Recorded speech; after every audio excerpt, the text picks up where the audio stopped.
The James Webb Space Telescope has set a new milestone by identifying the most ancient black hole ever observed in the universe.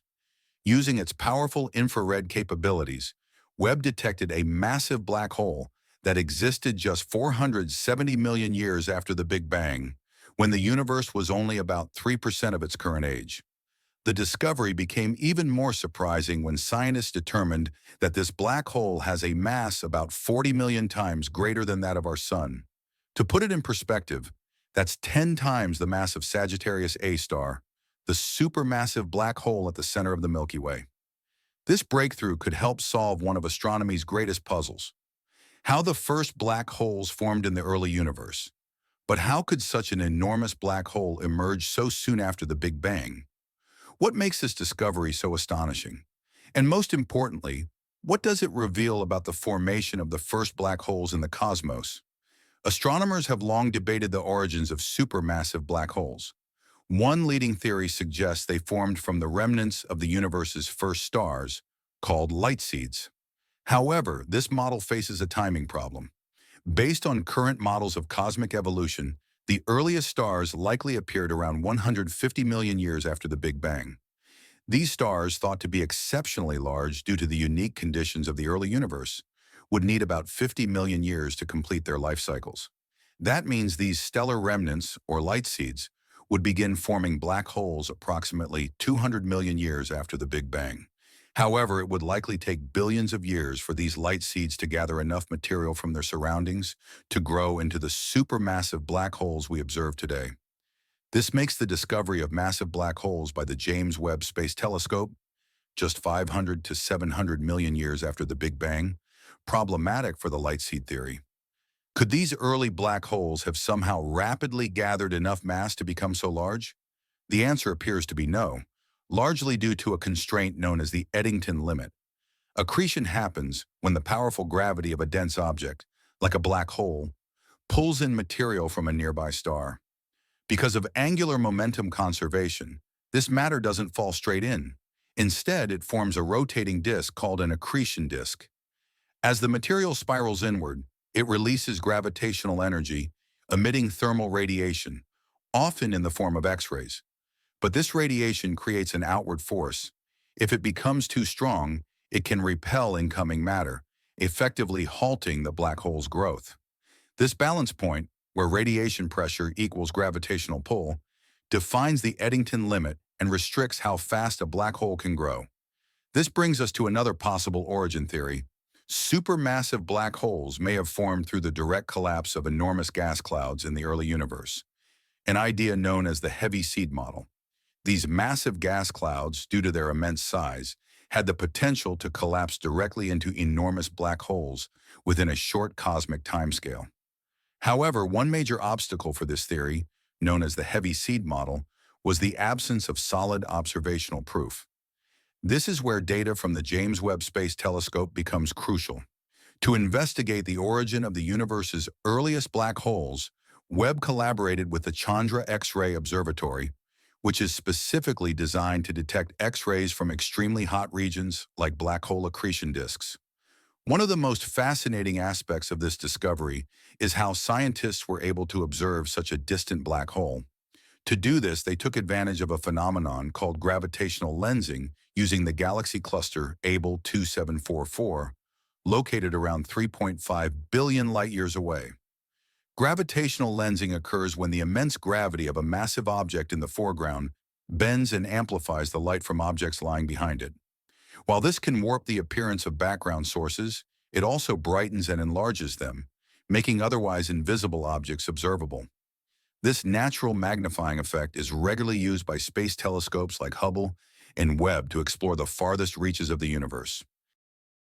Returning to the discovery, a massive galaxy cluster served as a gravitational lens, enlarging the view of the galaxy that hosts the enormous black hole by a factor of 4. When astronomers first examined this lensed galaxy using a Chandra X-ray image, they were unsure of its identity. To learn more, they analyzed 11 other gravitationally lensed galaxies previously detected by the Webb telescope and found an X-ray source that matched their target based on its position and X-ray spectrum. This X-ray source, which was boosted by the lensing effect of the Abell 2744 cluster, was ultimately confirmed to be part of the galaxy known as UHZ-1. Chandra's X-ray observations were instrumental in pinpointing and analyzing this lensed galaxy. In the first image, the galaxy cluster Abell 2744 is displayed, with a small square marking the location of UHZ-1 and its massive black hole. The following image illustrates the distribution of X-ray emissions around the galaxy. In this image, light yellow tones represent areas with high X-ray intensity, while black areas show minimal emissions. The region around UHZ-1 stood out as the brightest, indicating it was the strongest X-ray emitter in the field. After examining the X-ray spectral characteristics of the black hole accreting matter at the center of UHZ-1, astronomers estimated its mass to be around 40 million times that of the Sun. However, the findings became even more intriguing when they calculated the galaxy's stellar mass using its starlight emissions, arriving at a value nearly equal to that of the black hole itself. This result is strikingly different from what we observe in nearby galaxies. For instance, the black hole at the heart of the Milky Way makes up less than 0.1% of the galaxy's total stellar mass. UHZ-1 marked the first known case where a galaxy's stellar mass and central black hole mass were roughly the same. The final piece of the puzzle was determining how such a massive black hole could have formed so early in the universe's history. To investigate whether the black hole in UHZ-1 originated from a light seed or a heavy seed, scientists developed two theoretical models and ran simulations. These simulations tested whether black holes starting as either type of seed around 150 million years after the Big Bang could grow large enough to match the observed mass by the time the universe was 500 million years old. In the first scenario, a light seed formed from the remnants of the universe's earliest stars started with an initial mass between 10 and 100 times that of the Sun. It grew by gradually pulling in matter at a rate limited by the Eddington threshold. However, simulations revealed that this light seed would fall short of reaching the estimated 100 million solar masses required to match the observed black hole. In contrast, the second scenario assumed a heavy seed, beginning with a much larger mass, between 10,000 and 100,000 solar masses.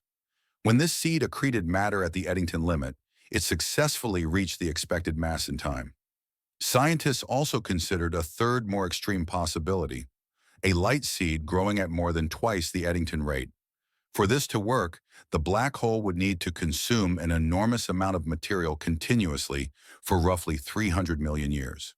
However, this scenario is viewed as highly unlikely, since it would require a persistent, abundant supply of gas and the loss of angular momentum, conditions that are rarely sustained in such systems. This study holds significance for four main reasons. First, it lends strong support to the heavy seed hypothesis, indicating that early supermassive black holes likely formed through the direct collapse of massive gas clouds. Second, it highlights a rare and unusual case where the galaxy's stellar mass is nearly equal to the mass of the central black hole it contains. This makes it the first identified example of an outsized black hole galaxy, OBHG, a rare stage in galactic evolution marked by the presence of a heavy seed black hole. This phase persists until the mass balance shifts to resemble the proportions typically observed in the nearby universe. Third, the research once again underscores the crucial role of gravitational lensing in uncovering such distant and elusive objects. Gravitational lensing has made it possible to uncover this extraordinary black hole, as well as Arundel, the most distant individual star ever detected. Finally, given that the universe is about 13.8 billion years old, finding a black hole in UHZ-1 from a time when the universe was only 470 million years old makes it the earliest black hole ever identified. Before we end this video, here's something to ponder. How often have you gazed at the stars, wondered about the immensity of space, and questioned our place within it? It's truly captivating. But if you really want to dive deep and understand it all, where do you begin? That's where this video's sponsor, Brilliant, steps in. Brilliant offers an engaging and hands-on way to learn subjects like math, physics, astronomy, data science, and computer science. With Brilliant, you choose your path, and they create a customized learning experience that fits your pace.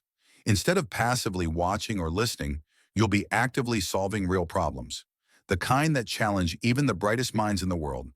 Take their astrophysics course, for example. It's a real standout. It's designed to take you from simply being curious about space to actually grasping complex ideas like black holes, dark energy, time travel, and the fundamental physics that shape our universe.